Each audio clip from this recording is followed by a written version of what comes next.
right, I'm sorry. And then give Dr. A the other mic. Hi, everyone. It's Steve Field from the Prime Safety Department. It is Friday, March 19th, and we're coming to you live, as we promised, from the basement in the Z building. Certainly not our choice for these meetings, but it is what is necessary in order to still get information out and keep us all safe. And speaking of that, one of our first speaker today is going to be Dr. Abraham from Trinity Health. I know there's a lot of questions about the vaccine, where we are with COVID. Are we going to get back to normal? What's going on? So we're pleased to have Dr. Abraham with us. Also, we've got Abacus here. It's tax season. A lot of you probably saw the due date or the deadline has been pushed out a little bit, but Abacus has got a lot of good information. None of us want to pay taxes, but we do need to pay them, and you want to pay them correctly. You don't want to pay a penny more than you're obligated to. So I think we'll get some good information from Abacus. And then hopefully we're going to have all three, we're going to have three of our divisions here today. We're going to have the reefer division, flatbed division, and intermodal. We haven't had intermodal in a while, so we've got John Hardin here to update us where opportunities are for drivers that want to join that division, what's going on with intermodal freight, and then hopefully we'll close out with Robert here. So hopefully everyone will find it interesting. As we promised, these meetings will now be at 8 a.m. every Friday, just like the safety meeting. If you're going to ask, when are we going to get back to safety meetings? We don't have that date yet. We've come really far in the past year. We're right about at that year anniversary. This is probably about the 53rd week since we kind of shut down. We've heard you. We know you want the associates back in the office. We want all our associates back in the office. We want our safety meetings. We want our million-mile dinners, highway diamonds, instructor banquets. We want all of that, and we will get back to it, but we've just come too far to be hopefully this close to the finish line and then blow it. So bear with us. We know what you want, and it's the same thing that we want. From a safety side, a good week for our operators out there. We did have a wind blowover yesterday. Those can be unfortunate. Fortunately, neither driver was hurt. There was no freight on the trailer, just hit some unexpected high winds. But other than that, it's been a good week for us. So I thank you for that. That's always our goal, is to make sure you don't get hurt, that the motoring public doesn't get hurt, and that we're as safe as possible out there. We'll probably see a little bit more winter weather as we go through the next month or so, particularly probably out in Wyoming, maybe Idaho in the Northwest. But certainly there is a light at the end of the tunnel as far as the weather goes. And we appreciate everything that everyone did this winter. There were some real challenges. I think this was probably our hardest winter in a while. And when I say our hardest winter, I mean for you. There were some challenges out there, just some unbelievable amounts of snow, the frequency of the snow, and you just did a remarkable job out there. I think I may have mentioned this before. I've been doing a little more driving than I normally do to take care of some business, and just the job you do out there is phenomenal. And I think trucking in general, it's amazing when you look at the length of the equipment, the difficulties out there with construction, with inattentive driving, with just the volume of cars and trucks. You just do a great job out there and continue to do that for us. The basis of our success is being safe. That's where it starts and ends. So I just want to thank you for that. So we've got a good number of speakers today. I may come back in intermittently, but our first speaker is going to be Dr. Abraham. A lot of you know Dr. Abraham from Trinity Health here. One thing I may ask him to touch on too is Salt Lake City, what's going on out there as far as having a clinic there. But I did want him to talk about the vaccine and just where he thinks we are with COVID. So we are ready, Dr. Abraham, when you are. And then after Dr. Abraham, I think we'll go right into Abacus. We've got Chase and John from Abacus here to talk to you about taxes. So I'll turn it over to you, Dr. Abraham. Thanks, Steve. I do not. Oh, sorry. That's all right.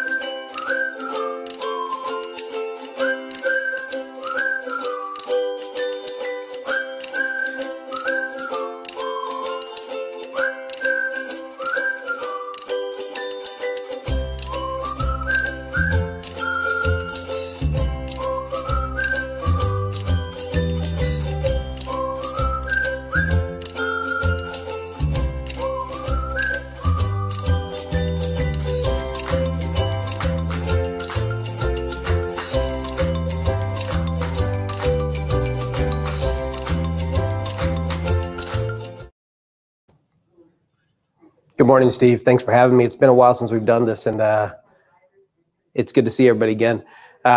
Just talk a little bit about vaccine today and COVID status and where we're at with things. Obviously, for the past 9 months to a year, we've been deep in testing. I'm sure I've stuck my swabs up everybody's nose out there, so I apologize. But hopefully we're at the end of that, and we're kind of seeing some light at the end of the tunnel. We are knee-deep in vaccines now. We've already had a few vaccine clinics, and we'll be going forward pretty much every Tuesday and Thursday for the next few months here, administering vaccines. We are using the Moderna vaccine, which is over 90% effective, according to the studies, and it is a relatively well-tolerated vaccine. You have 2 shots. One is your baseline shot, and the second one's 4 weeks apart.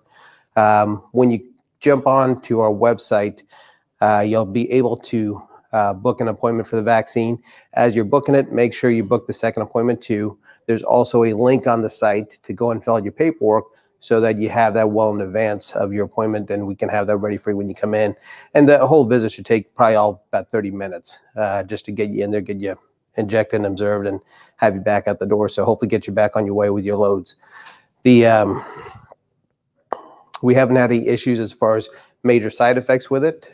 We had one case that had a reaction, and the patient was known to have issues to begin with, so it wasn't too much of a surprise there. So outside of that, people have done relatively well. Some of the common things we'll hear is, some people after the second shot will kind of feel flu-like for about 24 to 48 hours, and then just magically goes away. And that's to be expected. It's normal. Does everybody have it? No, but those that do, it typically means that your immune system is, reacting the way it's intended and it's expected to do. So, do you have a couple questions about the Pfizer vaccine? And if you'll have access to that. We probably will not have access to Pfizer vaccine just because the rigid temperature control issues that come up with it. They have backed down on some of the temperature requirements, but at this point, we're going to stick with the Moderna vaccine. If people are interested, how do they sign up? So if you want to go to our website, which is www.trinityhcmed.net/PCP. At the bottom of that page, you'll see a link that says COVID. If you hit that link, it'll take you to the sign-up page. One quick mention there, I am going to be creating a new link on there for a driver sign-up. With drivers' schedules kind of being pretty variable and being able to keep an appointment at a certain time is kind of difficult sometimes. We're going to give you essentially a day-long slot. Our in-house associates, we're going to continue with the appointed time slot, try and show up at that appointed time so we can get you done. But, with drivers, we want to make sure we're understanding and trying to accommodate you guys as best as possible. So we will open up for so many slots on those Tuesdays and Thursdays for drivers to sign up and get in there and get their shot. So as long as within that 9 o'clock to 4 o'clock time period, we're obviously closed from 12 to 1 for lunch. But again, that website is www.trinityhcmed.net/PCP. We have a question from CJ. He said if someone just got the vaccine and has a small fever coming to the terminal, will they be allowed in? Should be, as long as you're not having any other symptoms. If it's within that 24 to 48 hour period after your shot, you should be okay. Now, if it's gone past that and you're having some symptoms, it is quite possible you could have contracted COVID in the interim. So, make sure your fleet manager is aware, and we can take appropriate precautions. And if we need a test, we can get that done as well. Charles Smith said, do we have to get both shots at your location? No, not necessarily. Initially, that was the intent from the recommendation, was that you get both shots the same place, just because of supply and demand. When we receive the vaccines, we're automatically receiving, or we're slated to receive that second dose too. So if we get the first dose and then you don't show up for the second dose, you get somewhere else, we're stuck with an extra dose. And that kind of throws some of the metrics off with it. As if we don't use all the shots, then we have to report waste. And the more waste you have, the more you get looked at as far as whether you really need the vaccine or not. Once you open a vial, the vial is good for about 6 hours. And there are 10 doses in a vial. So we try to make sure we're reaching that number of 10 people per vial there. So what Robert said, what about the AstraZeneca vaccine? We are not carrying the AstraZeneca vaccine. There have been some issues that they've noted out there, and from the latest data, it doesn't show that there's a cause and effect relationship. However, there is, obviously some concern with what they've seen, and if you look at the numbers of how many people have had issues with clotting, et cetera, it's been relatively low. So again, we're probably not going to be carrying the AstraZeneca vaccine. At this point, I'd prefer to stick with Moderna. Robert Moses said, what group of people are eligible as of now? At this point in time, all of trucking is eligible. We're in Missouri, we're in tier 3. And obviously each state has their own phases and tiers. But with Missouri, construction folks, transportation, people involved in the integral workings of society are open to get vaccines now. And the previous category before that was adults over 65 or those with health conditions. So, Dr. Abraham, can you vaccinate any driver or just Missouri domiciled drivers? We can actually vaccinate any driver, and we've clarified that with our health department here in Springfield and Greene County in the state, just to make sure we were, above board on that and made sure we did things right. So yes, we can vaccinate even if you're out of state. We just cannot take our vaccine out of the state. So if we have somebody coming through, we're more than happy to get you vaccinated. We have a question about the Johnson & Johnson vaccine, mm-hmm. and if we'll be getting it here. Possibly. That is available for us to go and order.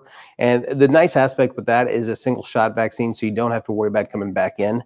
The downside, I guess, would be the efficacy. The rates of or the percentage that they've cited as far as preventing infection have been a bit lower than the Moderna and Pfizer one. So that's why we're kind of sticking with the Moderna one at this point. Anthony X said, if you're allergic to any type of penicillin, can you still get the vaccine? Yes, you can. And Scott Williams said, as truck drivers, are we going to be forced to get vaccinated? No. I'm not a big fan of forcing somebody to do something that, they've got, concerns about. Obviously we want to do what's best for our drivers and prime, and we encourage everybody to, with especially with the amount of variants we're seeing out there now. The more people get vaccinated, the less variants we're going to see. If you remember playing the game operator as a kid, you whisper in somebody's ear and then they whisper it on to the next person. It keeps going, and at the end of it, you see what the message was. So it's kind of like COVID. The message starts to get scrambled the more people you have in it. So the more people that get infected, the more chance of variants you have. So in an ideal situation, if we could get the majority of the population vaccinated or either infected and have immunity based on that, reduce our chance of having those variants. But the variants are not unexpected. That's what a living organism do. It tries to survive, and in this sense, COVID's surviving by causing mutations within itself.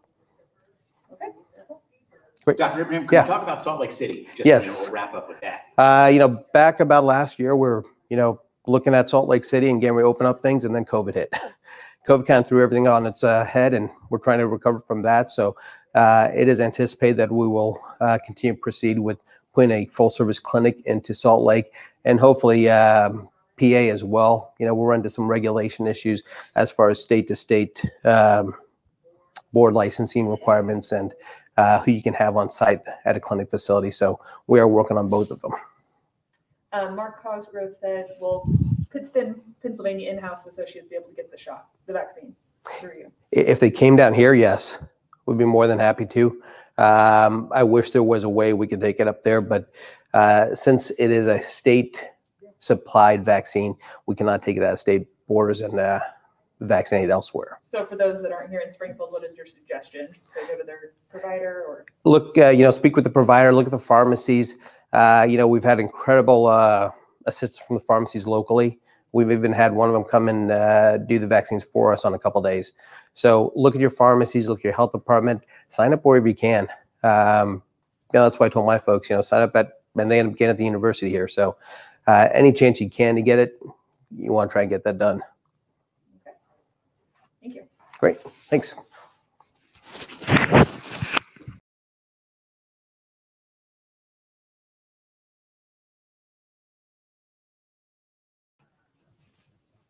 Thank you, Dr. Abraham. Appreciate all those questions too. That is one of the neat things about this Facebook Live, that we're getting the questions real time. And we'll make sure, if you're like me, sometimes you have a hard time getting that website down. We'll make sure we get that exact website out to you so you can go online and sign up for the vaccine. We know it'll be a challenge with Tuesday and Thursday. You'll have all of each of those days, not an appointment time. So we're doing everything we can to make sure when you come through the yard that we can get you vaccinated. So that's our goal right now. Going to ask Chase and John to speak next. They're both with Abacus. Abacus is located in the Millennium Building. Certainly not your only choice of tax preparers, but they are one that's here and they're well versed in trucking. So, gentlemen.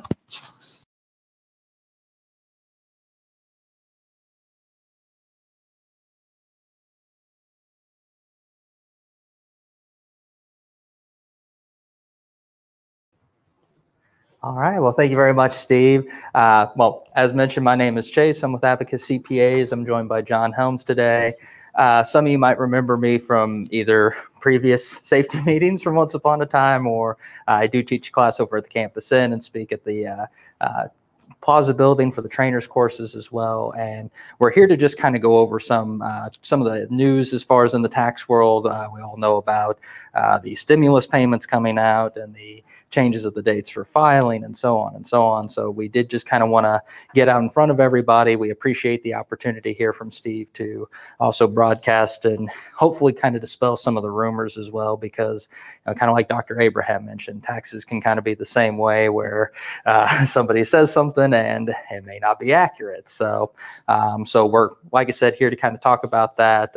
As Steve mentioned, we are on site, but we are a separate firm. So by no means is that going to be required of anybody to come and file with us, or outside of that, we also provide LLC filings. We've done corporate tax returns, payroll, retirement planning, and so on and so on. So even if it's not tax related, feel free to come and see us there in the Millennium Building. Our office is open Monday through Friday from 8 o'clock to 5 o'clock. And as I mentioned, we do have our tax class over at the Campus Inn as well from 4 to 5 p.m. Monday through Friday as well. But I think I'm going to go ahead and turn it over to the boss man so he can kind of explain what's going on in the tax world outside of Abacus. Thank you, Chase. I appreciate it. The first item we'll start with is kind of the latest and greatest news that we have regarding the tax deadline. They did move that to May the 17th for federal income tax returns. A couple of caveats with that, though. First, unlike last year, they did not move the due date of your first estimated tax payment for 2021. So if you are making estimated payments, make sure to go ahead and get that first payment in on April 15th like normal. The other thing is not every state has agreed to extend their tax season as well, or a lot of them haven't even really said anything about it. So we're waiting to find out how states are going to treat this extension as well. There is some movement and people trying to get it pushed out even to June 15th. As early as this morning, the AICPA, which is the American Institute of CPAs, requested Congress to move it to June 15th. I really don't think that's going to happen. I think most likely we're going to be at May 17th. The next development that came out at the same time as the news on the last stimulus payment is that for 2020, the first $10,200 worth of unemployment income is actually going to be tax-free if your adjusted gross income is less than $150,000. That information, or that change, actually came out in March, which is the latest that I'm ever aware that a tax change has come out for the preceding tax year. And the Internal Revenue Service hasn't even really supplied the information to preparers yet, indicating how that's going to be handled or provide the worksheets. We are hoping to have that by the end of the month. A lot of people are asking, what if I already filed my income tax return and I have unemployment income on it? Am I going to need to amend my tax return? The Internal Revenue Service actually said to stand by, that they will soon be giving direction on that. I do have a feeling, and I know that they're capable of actually running a list of people that have had that before, or run a query and actually just make an adjustment on the tax return that's already been filed. can't say with any certainty that's what they're going to do, but right now we're just standing by. CJ has a question. Does that mean if y'all already filed mine, I have May 17th to pay federal 2020?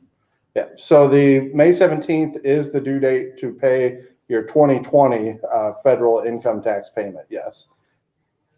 Tony said, does Abacus file all returns on last day? Will Abacus send drivers the return via email or a hard copy? So we actually have the option to do both. Now, we don't email tax returns because of the security risk that's involved with that. So as far as for obtaining an electronic copy of our tax return, that can be done via our website. But you can always pick up a copy from us either here in the terminal, or we can also mail a hard copy of the tax return as well. Robert said, why is the PPP program taking so much longer this time around, 10 days since signing the application? So the PPP2 program actually had a whole different set of requirements than the PPP1 program for eligibility. The largest difference is that you had to be down 25% one quarter in 2020 as compared to the same quarter in 2019. So obviously the analysis of if that actually happened to you or if that's how your numbers come out takes a little bit longer than just going directly to the application. Nick said, when do I make my first quarter payment if I just started at least this month? It depends. The Abacus actually does have a service for helping you calculate your estimated tax payments. It could be that your first one needs to be April 15th, but very well, since you just started in March, June 15th may also be the most appropriate time. And the last item I want to talk about is the stimulus payments. So now we have had 3 iterations of the stimulus payment. Stimulus 1 and 2, which came out in about March and April, Stimulus 1, and the Stimulus 2 was past the end of December and came out in January. Those 2 were actually essentially prepayments of a credit taken on your 2020 income tax return. That doesn't mean that you're going to have to pay it back or you're going to owe any more than you had normally if you've already got your credits. But what that does mean is if you did not receive the payments in the mail and you did qualify for them whenever you come to file your 2020 income tax return, that you will get them on your tax return. As far as the latest payment, it is actually a prepayment of a credit on your 2021 income tax return. So it's the same rule of thumb that if you don't receive it, that you could actually claim it on your 2021 tax return. Robert said, what is the percentage lease op should be setting aside from their gross weekly income for taxes? So first off, it actually would not be based off the gross. Everything as far as what the IRS is looking at for taxable income is going to be on your net profit. That's going to be everything after your expenses. And I do want to note there, it's not just on the settlement that you want to make note of expenses, but also anything ordinary and necessary that you're paying for out of your own pocket for the business. But once you've got that final net income figure, we usually recommend anywhere from 20 to 30% of that net profit. Now, that number varies depending on, if you file jointly, if you file single, if you claim dependents, what state you reside in. But that's also information, like John said, that we can help kind of define a more appropriate number for you. And just to touch a little bit more on those stimulus payments, the third payment, we actually saw some payments come in for people the day after the legislation was signed, which was kind of abnormal. That is extremely quick. However, March 17th appeared to be a key date for the IRS because they pushed out a lot of stimulus direct deposits on that day, and we saw quite a few people get those. If you're wondering where your payment is or if you haven't got yours yet, feel free to go out to irs.gov and you can click a link that says Get My Payment, enter your information, and there is additional information there. We also sent an email out a couple days ago that had that link as well for you to be able to access the information. I think just to kind of wrap up here on our end, just the last note I want to make, like Steve said, it is tax season. So for anybody that does file with Abacus, we do have our end of the year tax organizer available. That's always sort of step 1 in our process. Lets us know if you receive those stimulus payments. So if we need to apply for that credit or not, we can, or if there's any supplemental income or like John had mentioned, if you say had a spouse that was unemployed due to the pandemic, that's obviously something we'll need to know about. So any questions at all, again, our office is second floor of the Millennium Building. Phone number to that office, 417-380-5000, or you can also go to abacustrucking.com as well. All right, thank you very much.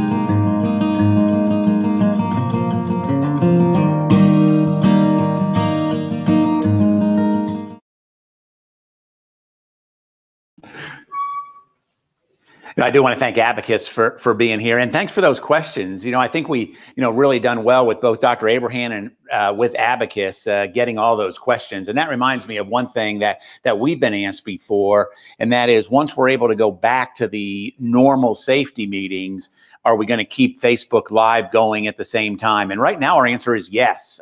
This really adds a new dimension to our meetings that you don't have to be here to be able to ask a question. So that is our intent. If something positive has come out of not having our meetings is that we've learned how to do this, and maybe we can get the best of both possible worlds when we return to the cafeteria, and we'll still be able to take questions live. Our next speaker today is going to be John Hardin. John's been with Prime a long time. I'm going to estimate 17, 18 years. He can correct me if I'm wrong on that one. But John works in our Intermodal division. That's our newest division. And he's just going to talk about what's going on in Intermodal, what the opportunities are if you want to start doing some of that work. So, John, I'll give you the mic here.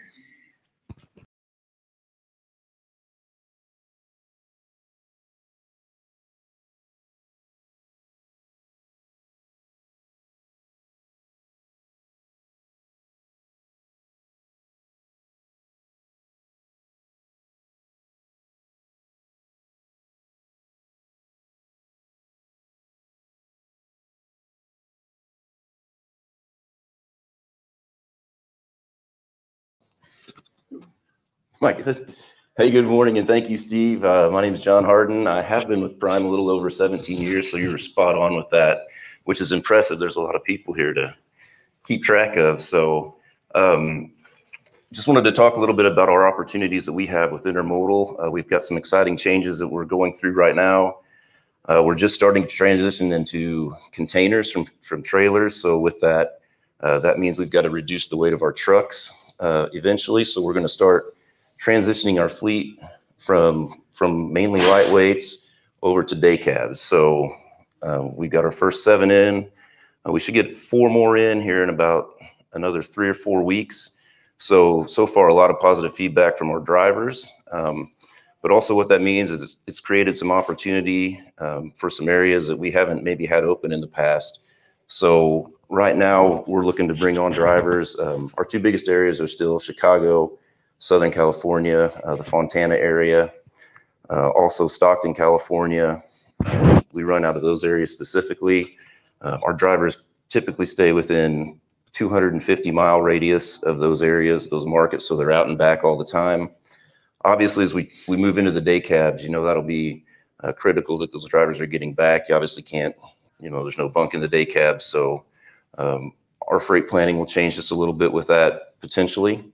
Some other areas that we haven't had open recently, but we're able to bring on some more drivers. Edgerton, Kansas, which is around the Kansas City area. Jersey City, New Jersey, very local position there. Said Stockton. So Portland, Seattle, and then I think that covers everything as far as where we're at with needing to bring on drivers right now. So if anybody knows of a driver that lives in those areas, looking for more home time, please get in touch with me. Let me know. Again, our drivers, a long move for our drivers might be 250 miles one way. So it's more frequent freight, multiple loads per day, and great opportunity to get home. I have a couple questions about any opportunities out of Atlanta.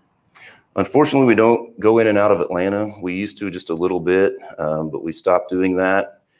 Just do the rail service in and out of there. So Anything out of Orlando?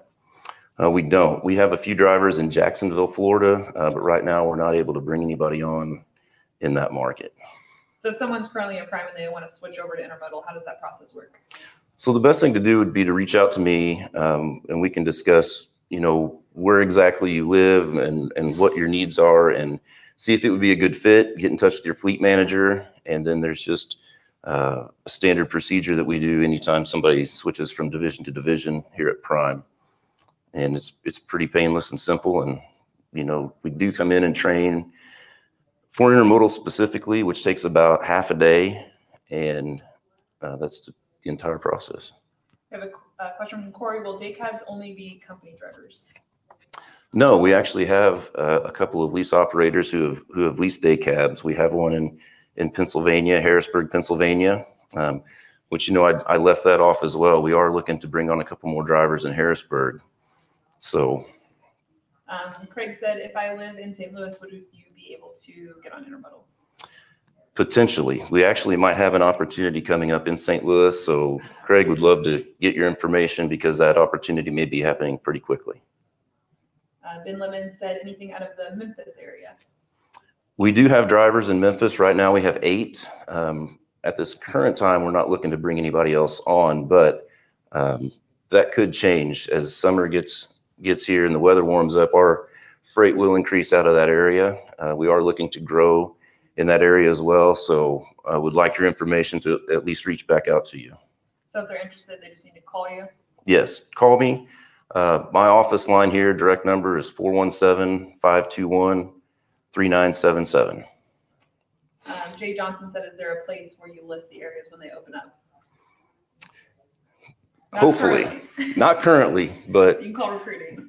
Please call recruiting. No, we're working on that. We're hoping to get an interactive page on our website that shows exactly what we have available, real time, that can be updated, so you can go on there and see if something fits for you. Jay said, anything in the Houston area? It's a large market. We don't do anything into Houston right now. We do go in and out of Hazlet around Fort Worth there. Very few loads go down to the Houston market. We're usually closer to the DFW area up there. Elking said, anything out of Savannah? We do not. We don't do anything into Georgia at this time. Scott Williams said, if I live outside of Buffalo, New York, is that too far for the PA opportunity? Probably so, as we move in, especially as we move into the day cabs. Ideally, we would like everybody to be in commuting distance to the ramps that they're operating out of. As once we get into the day cabs, or more into the day cabs, you will have to commute back and forth to the house. Josh said, regional position in Tennessee for flatbed. We do not have intermodal flatbed in Tennessee. We do in Chicago and Southern California. Right now, we could use one more flatbed driver in the Chicago market, but unfortunately, we don't do anything in the Tennessee area. Anthony X said, will you be looking to add drivers to Salt Lake City? Potentially, yes. As we grow, we've been growing business in Idaho specifically. So we've actually just brought on a couple here in the past 2 or 3 months, I would say. So that's that area has opened up a little bit more. So we're hoping to continue to grow that to where we could add more drivers in that market. You kind of already covered this, but do you accept lease drivers into intermodal? We do. We do accept lease drivers into intermodal in specific markets, California, specifically Chicago, specifically, are all company positions. But the other positions that I had mentioned, Seattle, Portland, Harrisburg, those are all opportunities in Edgerton, Kansas. Those are all opportunities for lease or company drivers. Sam Messick said, I heard that accounting owned you on the pickleball court. Is this true? We're going to have to probably get Sam Messick in for a random or something. I don't think that he knows what he's talking about there. Pat Turner said, just got done with TNT Reefer. I live 20 miles south of Dover, Delaware. Any opportunity? Probably too far. Harrisburg, Pennsylvania would be our closest market that we have to that area. And again, probably ideally the Harrisburg market, anything within commuting distance of Harrisburg, or also we could look at the Hazleton, Brainingsville, Allentown, those areas. We go to those markets and pick up and deliver freight daily. So those would also be opportunities for that area. Jay Johnson said, do current drivers get first preference, and what requirements do we need to switch divisions? It's really on a first come, first served basis as far as the preference. As I get interest or phone calls, if we have an opening, then we start the process immediately. If they're a current driver, or we get with recruiting and get them in here as soon as possible to get through orientation. So just a first come, first served basis. Robert said, do you have anything in the Phoenix, Arizona area? We don't, unfortunately. Out there, that'd be Southern California. We really don't get into Arizona at all. Maybe a little bit over the winter months when the produce shifts over to the Yuma area, but we don't have anything in and out of Phoenix at this time. Great. What is the average pay in Intermodal right now? So the best thing would just be to call and speak with me specifically about a specific area. But, average pay anywhere from $1,150, $1,300, somewhere in that range, depending on the market, depending on, a lot of other factors, as number of days you work, time of year, it could vary a little bit. All right. And then last question, Justin said, is there any regional in Texas? We do have, we currently have 3 drivers that run out of Hazlet, which is just northwest of Fort Worth. Right now, we're probably not bringing anybody else on to add to those 3, but that market would be out of Fort Worth. John, one question from me just to put it in perspective. How many drivers do you currently have? And no, I won't pin you down, but the end of the year goal, what type of growth are you looking for this year? So we're looking to basically double. We're over 50 drivers now. We're looking to get to 100 drivers. Again, our biggest markets that we can grow in are Southern California and the Chicago area. But along with these other markets, we're looking to basically double our fleet size. Great. And for anybody that does not know, the intermodal is just multiple modes of transportation. And we do everything by rail with intermodal. We don't do anything on container ships. Everything stays within the 48 right now. So we basically pick up at a shipper. Driver will take the load to a rail ramp, drop it off there. It'll move across the country on the train, where another driver will pick it up, take it to deliver it to our customer. Okay. All right. Thank you very much.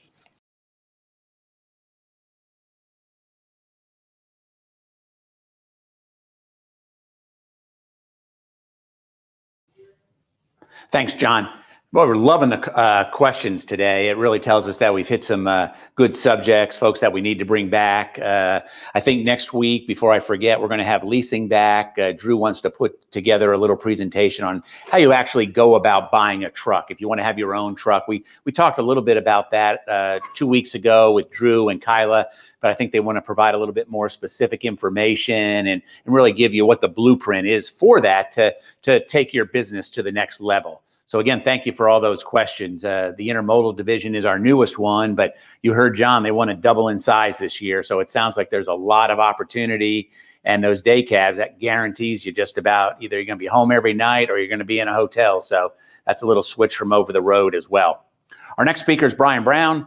Brian's one of our longtime associates from the Flatbed division, always upbeat, always optimistic, always looking for more drivers. I think Brian's going to tell us he's got the freight, he needs the drivers. So come on up, Brian.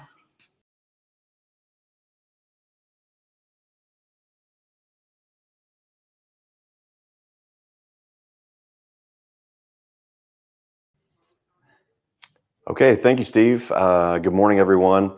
Just wanted to come to you again. Steve mentioned I'm Brian Brown. I'm in sales in the Flatbed division, and been here, I think, 23 years. I lose track, but still love it here at Prime. We all work for a great company, and I couldn't be prouder. How we've gotten through this past year.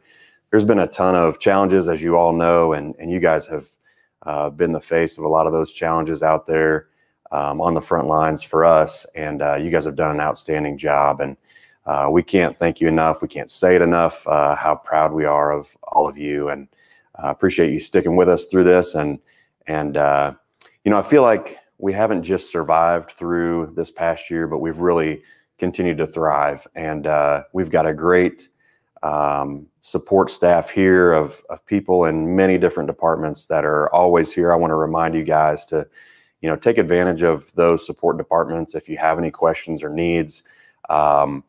These people are still here. They're still working hard every day, probably harder than ever, but we've got people in logs to help you out.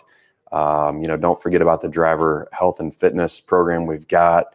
You know, I encourage you guys, really think about participating in that. If you're not, your health out there, just your physical well-being is a big key to your success and your long-term health. And, you know, if you don't do it for yourself, do it for your family, but really consider that. And, you know, there's a lot of excitement here. Things are getting closer to spring, the spring thaw. Weather's getting better. The sun's coming out. When you come in here to the office, you can just feel the excitement of all of the things that we've got going on. And it's just a really great feeling here coming into spring. And freight is great. We're continuing to look at rates and take rate increases. We've got a lot of new customers right now, probably more than we can bring on successfully, but we are trying to do that slow and you know, grow as much as we can with each of these new customers while supporting our existing loyal customers. So it's a challenge, I'm not going to lie. So we need more drivers. If you know people that are out there that you run into or that you've known for a long time, you know, please participate in the, you know, the driver recruitment process, the driver referral process. You can make money doing it. So, you know, really think about that and participate in it. We definitely do need drivers. We want to continue to grow our footprint, as I've mentioned many times out there. I have a question from Catherine. She said, are there any Southeast regional flatbed opportunities? So Southeast regional flatbed, there are opportunities, and that's something we're going to be continuing to look at. We feel like that's a great market for regional. We've done it in the past, and through different markets, we've had to kind of pull back and start that up again. But that is something we're talking about currently. So if you're interested, reach out to your fleet manager and give us your name and your contact info, and we'll get you on that list. So tarping, you know, is a big thing right now. We're going after increased tarp charges. You guys work so hard. It's such a difficult thing to do out there. Tarping loads, I think most people don't realize how difficult that is. So we're going to keep attacking those tarp fees out there and try to get you guys paid more fairly for what you do out there. Another question, I think. What is the tarp pay currently for drivers that aren't here right now? Okay, so how we do it at Prime, we have our lease operators own their own tarps. And so what we do is whatever the customer pays, we pay 100% of that tarp fee to you guys. So our goal right now is to have every tarp fee up to $100. And currently we're about at 80 on average. So just to try to give you a number there, we want to be above $100 though for that. And in some cases we're higher than that already. So it's something we're working on. Company drivers are paid more of a flat fee on that per occurrence. So Jeffrey said, what about rehire opportunities? So rehire opportunities, we're looking at that all the time. We've got a lot of really great and safe drivers that have been here before that we constantly reach out to and welcome them back. If you're a good, safe driver and you've got a clean record and did a great job for us before, obviously we want you back. We need you back, and we'll put you to work right away. We need you. To put you on the spot on this one, what is the plan to help with the fuel hike situation? It's getting worse for us all, but the freight rate seems to be the same, which is hurting our bottom line. So freight rates are moving up. We have the numbers on those. I'll be glad to share that with you or talk to anyone directly, but freight rates have definitely moved. Year over year, we were about 14 cents above where we were a year ago. So that's a nice increase. We just did our goals and turned those in yesterday. We want to get another 14 cents in the next year. So as far as the fuel surcharge goes, that's a floating scale. As fuel rises up, that scale rises up. It's something we're continuously working on. We're aware fuel, will increase, but we negotiate pretty hard with our customers on that and continue to fight for you guys. We do have customers that are coming to us with lower fuel surcharge scales and proposing those, and that's just not something we're going for. If it is a situation that we need to add more in the rates, we're doing that. But rest assured, we're very prudent about that and looking hard at every contract. Scott Fisher has called you out and he said company drivers also own their tarps. Yes, I'm sorry. Yeah, they do as well. Company drivers do own their tarps. I'm old school. Some of these old habits stick with me. But and the reason we switched to that is we feel like if you guys own your own tarps, you're taking great care of your equipment. It looks nice. It's clean. That's the reason that we do that. So thank you for pointing that out. I haven't had enough coffee yet this morning. So Sure. Well, Johnson said, so I'm coming to Prime the 29th for Flatbed. Already have experience. Is there any way I can go to Pittston instead? As far as coming in Orientation. for orientation, initially, that's something we need to probably look at. We would need to bring you in, and we're working on boot camp classes and things like that at our outside terminals. So it's something we're definitely working on and trying to get more at our outside terminals. So this is from a reefer driver, but Charles Smith said, why can't we have 100% of fuel surcharge? Why can't we have 100% of the fuel surcharge? I'm not sure. I'm not sure I understand the question. We are set up that our fuel surcharge is paid to our drivers. Let's see. Call me on that one. I'm not sure I understand the question because it is. So. It's a guarantee. So yeah, it's not 100%. It switched several years ago. Yeah. But that's not Flatbed specific. Sorry. Adam Russell said, any local positions in Missouri for Flatbed?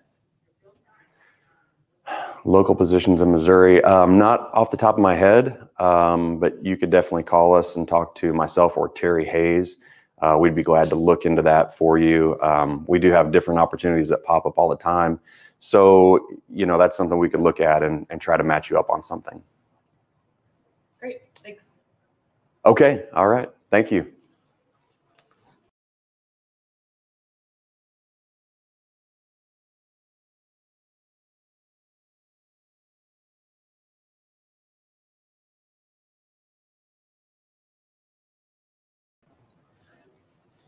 I think, this was probably our best meeting that we've had. We ended up dropping a couple speakers towards the end, so you're stuck with me to close out. But there are a couple things I want to talk about. Number one, I think our speakers did a great job. A lot of questions. They got to think quick on their feet. So keep those questions coming. I think that makes the meeting as close to our old meetings as we can get. But what makes it better is we expand it out to virtually every driver that wants to go ahead or has the opportunity to log in. So there's just a couple of things I want to close with. And I'm certainly not an expert on this, but on the fuel surcharge, we do pass that through at 72%. And the reason for that is that allows us to guarantee the surcharge. In certain cases, we can't get what we want from a customer. We make strategic decisions. Do we still want to do business with that customer? But that allows us to make sure everyone stays whole with the fuel surcharge. And what we'll do maybe next week is we'll bring in someone that's a little better versed than myself on the fuel surcharge, and we'll talk about how we go ahead and calculate that. And there's a couple subjects that we haven't been ignoring, but I have to get the right speaker for. So I want to talk about those just for a second because we have seen questions out there. And one of them is near and dear to our heart, and it has to do with what commonly is referred to as AB5 out in California, sometimes referred to as the independent contractor challenges. We'll have a speaker next week that will talk about that. We think our model, our independent contractor model, is the best in the business. We think it's fair. We think that we've learned from over the years, how to make it fair. And we want to keep that in place. And we'll talk a little bit about that next week. And one of the neat things about Prime is you have so much opportunity. If you don't want to be an independent contractor, we have company driver opportunities for you. If you want to be a second seat and for whatever reason, those opportunities exist. If you want to join and train in the next generation, trainers, instructors. So we try to make every opportunity available, but those are good questions about where we stand with AB5, and there's talk about tying it into minimum wage and independent contractors. So we'll try to make that a speaker for next week as well. And we haven't been putting off talking about the load choice. We do get questions on that. I don't want to blame it on COVID, but there's been a lot of challenges the last year, but that is on our list to talk about that and update our drivers on where we stand. I'll kind of close out with this. If you look where we were last February and look about what we're talking about today, 13 months later, vaccines, delayed tax filing dates, PPP loans, stuff that wasn't even on the radar a year ago. It's just been an extremely challenging year. And to kind of echo what Brian and John said from the operations side, you guys have just done a fantastic job. Literally everything but the kitchen sink has been thrown at you, and we're not done yet. Now we've got to find a way to get you in, get you vaccinated, get you back for that second vaccine. We're going to do our absolute best on that. The way we're doing it may change over time, but right now we do have a plan in place. And I'm sorry we can't do it in Salt Lake City and Pittston, but there's rules that prevent that. So as Dr. Abraham mentioned, check with your local clinics. I think CVS's, Walgreens, Walmart's. A lot of folks are getting into the vaccine business because we want to make sure we get as much of the population vaccinated that wants to be. It's not mandatory. It's not mandatory here at Prime. I think there's advantages to it. I personally have had both shots. The second shot on the second day, I had a little fever that evening, took some aspirin. By the next morning, I was feeling fine. But that was my personal choice. And it also is your personal choice, but just think about it and put some thought into it. Thanks for tuning in today. Oh, we got a question. Andrea told me. Wants to know if you have inspection numbers. I do, but I didn't memorize them. What I can tell you, Charles, is we were 66% clean last week. And when we look at those inspection numbers, at least on the out of service rate, you guys do a fantastic job. Off the top of my head, I think vehicle out of service rate runs about 20%. We run about 9%. On the driver side, it runs about 5%. Prime runs about 1%. Now, we just get a ton of clean inspections out there. And I think with maybe just a little bit more effort, we could probably get that up to 80%. So we're doing well, but there's always room for improvement. So I think that's going to wrap up this meeting. Appreciate those of you that tuned in.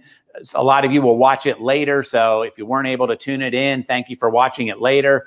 I hope you go ahead and subscribe to the Prime channel. If you like the video, give it a thumbs up, hit the bell icon so you get notification of when we put new videos out. Our plan is to be here next Friday at 8 a.m. and we'll talk to you then. And we'll try to match this week as far as good speakers. This was a good meeting today. Thank you. And please be safe out there.